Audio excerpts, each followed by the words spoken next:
Coucou la famille, la vidéo d'aujourd'hui concerne le calcul des limites, plus précisément limites trigonométriques. Alors veuillez suivre attentivement.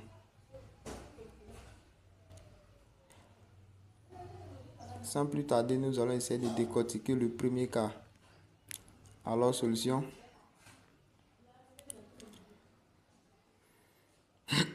Petit a, on a la limite lorsque x tend vers 0 de sinus 5x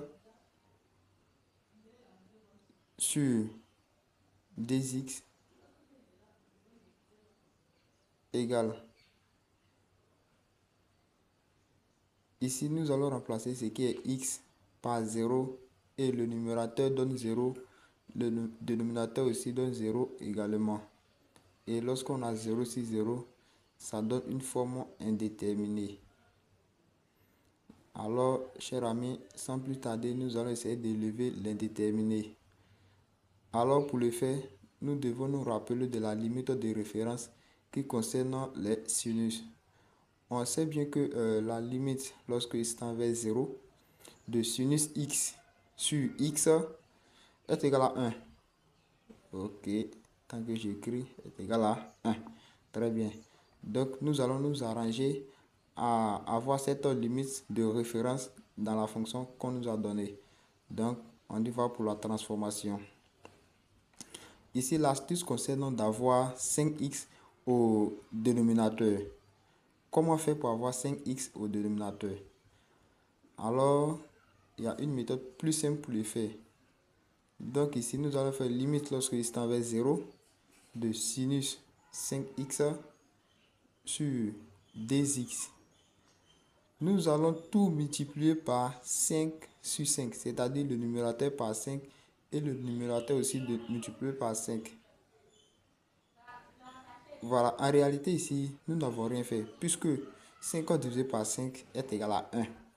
Mais il le faut pour pouvoir transformer la fonction puisque le but c'est d'avoir 5x au numérateur. Donc ici, nous allons faire changement de position puisque la multiplication, elle est commutative.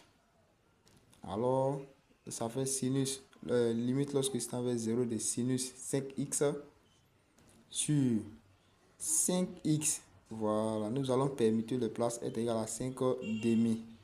Voilà, c'est-à-dire on a décalé seulement le 2 à la place de 5 et le 5 à la place de 2. C'est la même chose les gars. La multiplication, elle est commutative. Commutative, excusez. Voilà. Donc si on a dit quoi? Posons 5x est égal à grand X. Nous allons faire un changement de variable. Donc, lorsqu'on a 5x est égal à grand X, et quand la limite lorsque petit x tend vers 0, grand X aussi tend vers 0, nous allons remplacer le petit x par 0, qui donne bien sûr 0. Donc, nous allons travailler maintenant avec les grands X. La limite lorsque grand X tend vers 0, de sinus grand X sur grand X multiplié par 5 demi. C'est égal à 5 demi. Et nous allons justifier pourquoi. Car tout simplement, la limite lorsque x tend vers 0 de sinus grand X sur grand X est égal à 1. La limite de référence qui doit être retenue par cœur.